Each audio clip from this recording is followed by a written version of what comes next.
Man, coming from the same guy who has hot takes such as people who are less passionate about a certain niche might be more likely to be successful in said niche than people who are. What? Comes another one, and this time I'm saying that being lazy might actually give you the upper hand when it comes to content creation.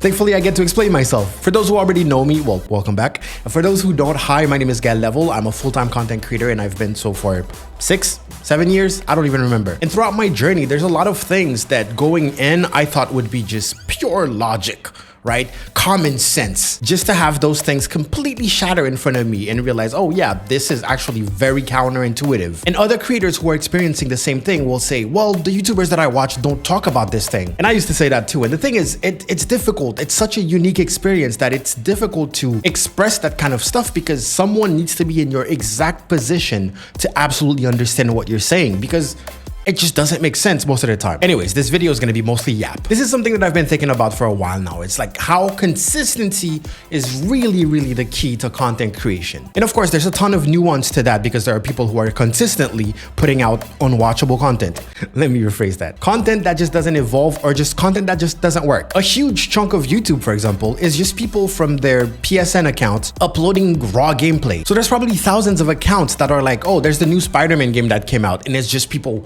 raw uploading hours upon hours of the same footage of their gameplay, and all of those videos are getting 0 views. So that's the nuance that I'm talking about. It's not just put out content, but bear with me.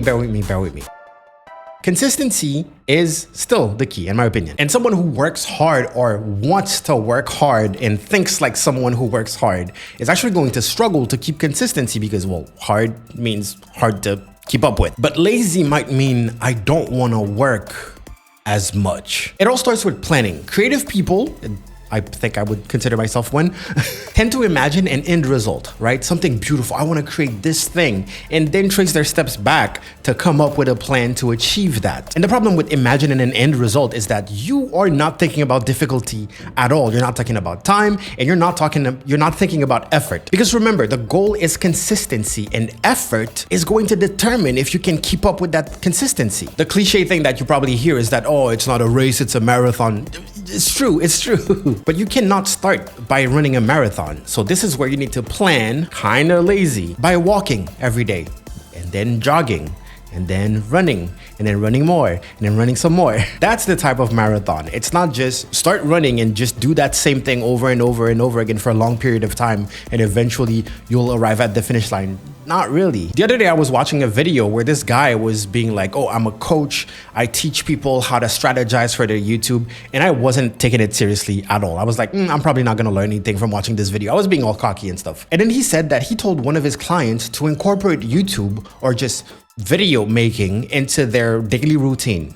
The person takes a walk every morning with their boyfriend, I think. And what they do is have the boyfriend record, and they would just talk to the camera. Of course, this person is passionate about a certain niche and they know a lot about a specific thing, or they just want to vent about specific things. So this person did not worry about editing. This person did not worry about lighting or what it's outside. So they use the sun for lighting, you know? And just like that, they had enough content to post every single day because, well, they go on walks every single day. The same YouTuber showed another lady that walks on a treadmill at the gym. So now she just brings a tripod and records herself talking while she's on the treadmill. And he said that within a month, those people got the requirements to become YouTube partners and actually make an extra $1,000 a month. An extra $1,000 a month for doing something that you do already, which is yap to your boyfriend every morning when you're walking. And then boom, an extra $1,000 a month. Now those are specific examples, right? Those, like, we're talking about the niche of someone who can talk to a camera and actually talk, make it interesting and actually reach an audience. Most of my subscribers are like Twitch streamers that play video games, so that wouldn't apply, but yes, maybe it could, right? You just have to think about it. How can you adapt that thing to yourself? What's a routine thing that you do that you could document and be able to post without any effort, without really any extra effort? The goal here is to minimize editing. I know a lot of you complain about editing, so to stay on topic, the planning side is plan the effort first. Don't think about the result yet. Start with the effort. What is around you? What are your skills? What are you capable of that will allow you to produce content consistently to make it as easy as possible for yourself so that you can continue posting over and over again and be physically okay, but also mentally okay. Some people come back from work and they go get fast food every day. So they document themselves and then boom, food review channel. If you get off from work every day and you play games that have like matches, I don't know, Battlefield, Valorant, Overwatch, Fortnite, you could make it a habit to record yourself so that you have your most intense match of the night, do some narration over it to build anticipation and post it. It's a little story. It's like, oh, this match was wild. Of course, there's so many other factors where eventually you'll learn how to make better thumbnails, better titles. But for now, the goal is to post. Being a good planner is a great skill to have, but an additional skill to have when you're planning stuff especially is problem solving. Being really good at solving problem is so important. And it's something that I never thought would be that important in content creation. Now, why would problem solving be a good skill in this case when you're planning especially? Is because content creation in general, nothing is guaranteed, right? So when you're doing a content strategy and you're like, I'm gonna do this is the reception it's gonna have, and then based on that, I'm gonna do that, you're literally like trying to guess the future. So when you go to execute that plan and it doesn't work out, which is gonna be most of the time, honestly, it's really trial and error, and you suck at solving problems, guess what? You're gonna give up. And then one day you'll feel the passion again, you'll come up with a plan again, and then it's gonna be the same thing over and over again. You're gonna face a problem and your reaction to that problem is going to be to give up. Now, I don't have a lot of tips on how to practice solving problems, but I know that it's something that can be worked on. The best tip that I can give you is really evaluate how you reacted to your last problem and which step you took that were literally like useless. For example, I have a friend who's actually good at solving problems, who's not bad at solving problems at all. But there is an extra step that that friend has, is that they will complain about how the problem affects them so much. So in their brain, when they're facing the problem, their brain is just shouting at them, this is gonna make me late for work, or I don't need this, or I already had 2 problems yesterday, instead of coming up with solutions, right? So they end up finding the solution, but they waste so much time being super emotional and getting all of those like useless information flooding them. And again, that's something that can be worked on. If you find yourself in that situation, getting super mad or whatever, but try to like, I'm not gonna say try to chill, but think about it while you're calm. And then the next time you're faced with a problem, you can be like, oh, problem. I've had those before. It's probably not the last one that I'm gonna have. How can I do better than I did last time? Oh, I'm feeling angry right now. Well, the fastest way to stop feeling angry is to solve the damn problem. So routinely tell yourself, I guess like that's another tip that I have that was given to me actually. It's always like start broad, like legit, start very broad. Hey, my computer is not working. I'm pressing buttons. Nothing is working. All right. Is there electricity in your apartment or in your house? All right. Check the light switches. There's electricity. Is there electricity in the specific socket? Try plugging something else.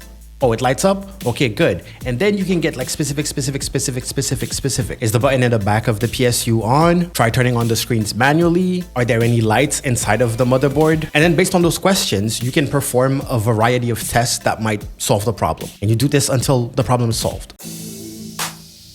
I usually tell people lower your expectations, but it's really rewire your expectations because your expectations will not be realistic. Like they are not realistic. You have no idea. There's no amount of theory that's going to prepare you to that unique experience that you will have as a specific content creator. No one else can prepare you because, well, no one else is you. No one else knows what it's like to be you and being a content creator in that specific niche. No one can prepare you for that. So that's why I say you're gonna start with a plan. You're gonna face some problems because you might think, oh, people want to see this, and then you present it to them. People might even tell you, that's something that happens to me a lot. People will straight up to your face tell you, give us this. We want to see this. And you're like, you know what? I should listen to the audience. And then you give them this and you realize, actually, no one wanted to see this. It's your job to figure it out. It's your job to know them better than they know themselves. Most people don't know what affects like their judgment, their choices and things like that. So as a content creator, as someone who provides entertainment or education or whatever, it is your job to define the art of showing them something that they didn't even know that they wanted to watch, basically. If you ran a poll with like thousands upon thousands of people answering it, you are most likely not gonna have a good answer. When it comes to expectations, you might think that, oh, people want quality over quantity. That's not always true. Let's take, let's take Mr. Beast, for example. Considering the amount of views and the amount of fans and his comments, you might say that, wow, a large amount of people think that this is the best content possible on YouTube. After all, he's the most subscribed channel on YouTube right now. But you also heard about all the controversies and videos about the Mr. Beastification of YouTube, where other content creators are saying that, he might be the worst thing that ever happened to YouTube. So if you're starting out, whatever idea of the content that you might have, I actually want you to scrap that. Get rid of it. I want you to start and then see what the content ends up looking like, right? The process is what you need to envision first. The final result will be the culmination of whatever steps you took. Again, it's trial and error, so there's gonna be so many things that you literally have to test. You have to test them to figure out if it works or not. No polls, no, guys, if I did this, would you watch? None of that, just do it. So skills and quality, again, especially for newcomers, is something that everyone imagine as grandiose. Like, in order to be a good YouTuber, I need to have amazing skills. Why did I make this face? My videos need to be the highest quality possible. And then if I ask you, could you name like YouTubers who seem to be very successful that post one video like every, 2-3 months? And you're gonna be like, oh yeah, Mark Rober or whatever. And you're gonna name like 5 people who are on the top 0.00000. Why is that your example? Why are you basing your experience on that? Like, cool, those people are making, Mr. Beast is probably making like 100 million per month or something. Or would you be cool? Would you be cool with $10,000 a week? Would you be okay with that? Would you be okay with 100,000 a month? Is that okay with you? Like, okay, cool, then you don't have to do what those people are doing, especially since you cannot start by doing what they're doing. Those people have been YouTubers for over 10, like I'm not even joking, they've been YouTubers for over 10 years. So what they did to start in order to get to that level is what you should be looking at. I'm sorry, I keep using Mr. Beast as an example, but most subscribed channel on YouTube. He started in his room. Dude was like, what was he doing? Live streams where he was just counting or something like that? Or he was like repeating someone's name or whatever? Correct me if I'm wrong, I don't know. But you don't look at those videos and think, I should be doing that. When the guy was being consistent, was uploading way more often in order to get where he is today. Anyways, let's take me, for example. Let's take a non-Mr. Beast example. When I first started YouTube, I was fresh off my freelance career as like a videographer, right? I was doing VFX, I was doing like music videos, documentaries, advertisements, and all that stuff, right? So I was like, I'm good at editing and visual effects. If I start a YouTube channel, I'm gonna dominate the competition because I have the skills. Let me tell you something. None of my skills, I'm exaggerating. Some of them was, some of them definitely help, but all of my workflow, everything I used to do as a freelance videographer, almost none of it applied to being a YouTuber. I had to relearn how to become an editor for YouTube, how to do motion design for a YouTube channel because, well, the rhythm is not the same. It's a whole different job. It's a whole different category. So my skills were not necessarily helping me. I had to develop new skills. And now when I see new content creators saying that, well, I'm not posting because my skills are not there yet. I'm like, what skills? What are the skills? Oh, I need to be better at editing. You just need to be faster most of the time. You just need to be fast. You don't need to be like amazing. You don't need to be able to make an Avengers movie to be a good YouTuber, a good editor. What are you getting good at? Cutting? The best way to get better at cutting is to figure out which shortcut it is. Is to, maybe get a Stream Deck and set your cutting to one button. Figure out that you can do a ripple delete so that you can press less buttons to get your things going on faster. Working on your workflow, basically. Oh my God, editing is hard. Editing is hard. Have you tried getting faster at it or improving at it? I'm not saying like being a good editor or whatever. It's like, first of all, consistency. So if you want to produce more videos, you literally need to be faster. Your first video took you, my first video took me 8 hours. improve on that, on the time, not on the skills, but on the time. Don't add more stuff to the video. The same thing that you did, do it faster. If I'm playing Super Mario and there's like a gap, like there's a hole that you're supposed to jump, and I play the first time and I just press forwards and I fall, if the second time I press forwards, I fall, and the third time I press forward, I fall, and the fourth time, am I allowed to say Super Mario is hard if I'm simply not learning? Should I say Super Mario is so hard? I don't like doing it because it's so hard. You never looked up how to jump. One thing that I really want, and maybe that's personal, right? But I really want people to stop asking for handouts, because not because handouts are bad, but because they don't work. Like the handouts that I see people asking for, they think is gonna help them, but it's really not. Again, being a content creator is it's really a unique experience. Believe it or not, everyone is a content creator nowadays. Yes, everyone is living a unique experience of being a content creation. Sometimes simply your face is gonna make you have a completely different experience in the exact same niche, even if you're making the exact same content as someone else. So that person giving you advice might not apply to you. Sometimes your environment, sometimes like your geolocation. Something that I see a lot is people being like, oh, please go watch my content. Oh, please go subscribe or something like that. But like to their close friends. And I get it, but please advertise your content. Tell me, make the content that people want to watch. If your whole plan is, I'm gonna make content and then I'm gonna beg my cousin and my nephew to watch it, and then what? That's 2 people. Is that the plan? You think if your entire family supports you and watch every video and clicks the subscribe, you think that's gonna be, like, is that the goal? In this case, just make videos for the group chat, for the family group chat. So you can see there's a weird disconnect there. The idea of I make content, now it's time to tell friends and family or close circle to go watch it.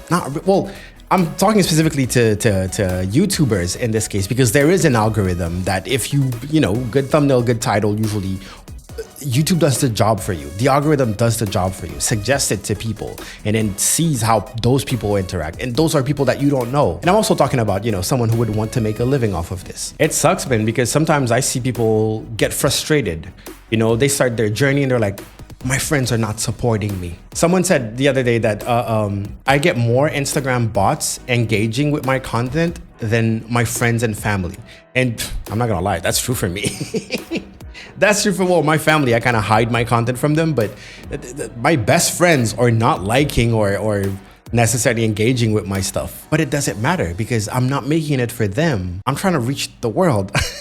I'm trying to reach anyone who can relate to that content. And if there's not enough people who can relate to that content, that's on me. That's just on me. That's not on them. Everybody is busy. Everyone is trying to survive. Those who don't worry about surviving, they're trying to be happy and make content that people in general or a certain amount of people want to watch. Those people, not your friends, they're not your family. They're just randoms. That's how you build an audience. Now, this is just me. This is not general advice, but please stop just begging for people to watch the content. Show me snippets of the content, advertise the content. If Netflix has a new show, they won't say, please, we need money. They will say, hey, look, here's an exciting trailer. If McDonald's has a new burger, they won't say, pretty please come to our restaurant so we can make money. They'll just show you the damn burger. They'll take a cute video of the burger, making it look better than it actually is, and then entice you into coming to the restaurant and eating that burger. You're the cook. You made a burger? Show me the damn burger. Now, this last point might be a little subjective, but I feel like the whole idea of grinding to become a full-time content creator is usually people who are creative or want to make a living off of it, people who are passionate and want to make a living off of it, but also would like to feel fulfilled. And this whole grind at the end of the day is all about finding the perfect balance between all of that, between practicing your passion, between having fun, so things are still exciting and you feel happy after practicing your passion, making money, not only to survive, but also to feel comfortable and also to finance more of your passions, and also fulfillment. You want to be proud of yourself. You want to feel like you accomplished something. You want to feel like you're doing something with your life. It's a very, very privileged job, really, in general. It's such a privilege. I can't even think of another job that's like more privileged than being a content creator. Coming up with ideas, putting them out in the world, and being compensated for it. Using that compensation to accomplish more of your wild ideas. And if you're watching this, that's what I want for you. That's what I want for you. And at the same time, this video is also me talking to myself, because a lot of the advice that I give here is stuff that I should follow too.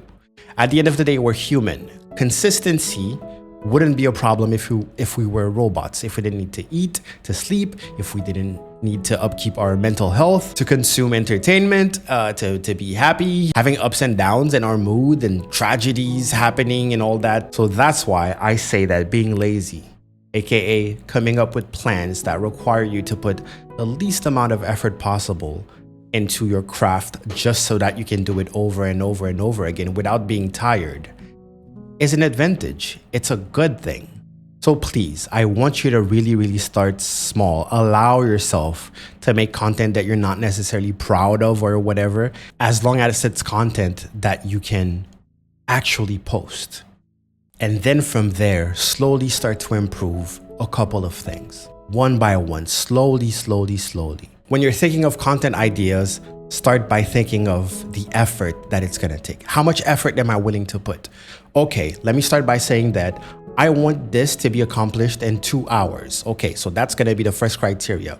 Second of all, I want minimum editing possible. Okay, that's another criteria. Okay, based on that, what type of content can I make within 2 hours with minimum editing possible? Okay, you do that for a week. Next week, you might be like, you know what?